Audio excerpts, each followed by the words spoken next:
Here's the Kia Sorento. Before we get started though, let me give a quick shout out to Naya Motors Inc. for letting us use the car today to film the videos. They're a used car dealer here in Ottawa, Canada. Check out the link in the description for their entire inventory. Now let's go ahead and open up the driver's side door. Right over there at the bottom is the primary hood release lever. Pull it. Now in front of the vehicle, right on top of the Kia emblem, right over there about that eye, put one finger in there with your right hand, pull it up, and then with your left hand just raise the hood. And it comes right up and stays in place, being supported by those two hood struts right over there.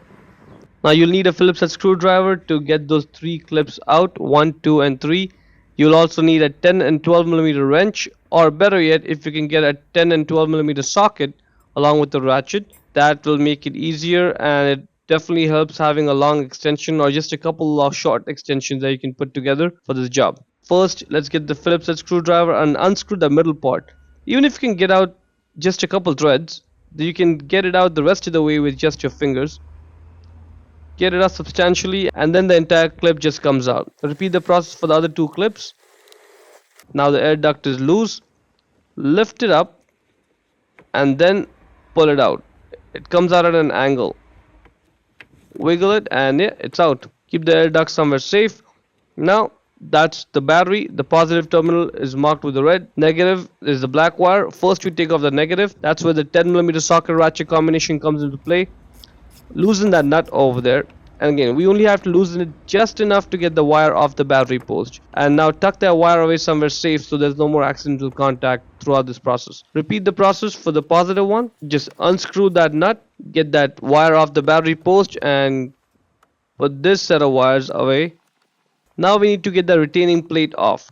For that we gotta get that 12 millimeter socket ratchet combination to get that one bolt off, and this is where having a long extension just makes life very easy. Let's go ahead and loosen it out completely. We need to get this bolt out. Be careful, get your hand in there, but don't drop it when you're taking it out. And then let's get the retaining plate, and it comes out. Now grab the battery and push it forward, like slide it forward towards the front of the car. At this point you should be able to just grab onto the battery and lift it out. Be careful, the battery is going to be heavy, so don't drop it or hurt yourself and or damage the car. Now see that retaining plate that's on the back, and this is the one on the front that we took off. This is what keeps the battery in place. It clamps it down. That's the negative terminal with the minus sign. That's positive terminal, or the positive battery post with the plus sign.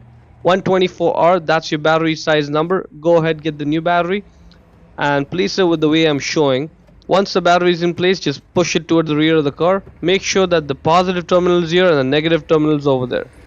Let's get the retaining plate back in position.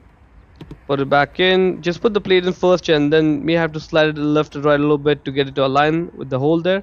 Then just hand tighten the bolt first, then tighten it down with the socket ratchet combination, and then try moving the battery. You should not be able to move it at all at this point. It should be insecure. It should be securely fastened. Let's get the positive terminal, the positive battery post wire on, and once it's on, just push it down, slide it and push it down, and then tighten that nut to make sure there's no loss of contact at any point. Put that back on. Repeat the process for the negative one. Again, push it down as much as you can on the battery post. Tighten that nut. Try moving it to make sure it's not loose, and that's looking good. Let's put the air duct back in, and first start with the back side where it goes in the air box. Align it the way I'm showing, and then gently push it on. And now once it's in place, you can sort of push it forward a little bit if you have to align the holes over there where the clips go on. When you put the clips on, make sure that the middle part of the clip is substantially pulled out. Only then will you be able to get the clip in position through both the holes. Then just use a screwdriver to tighten it down. Repeat the process for the other two clips. And now for the moment of truth, let's go inside the car and try start. Everything comes on. Let's try turning the engine on. Turns on, no warning lights, and that's good. To close the hood, simply lower it and slam it shut. Hope you found it useful.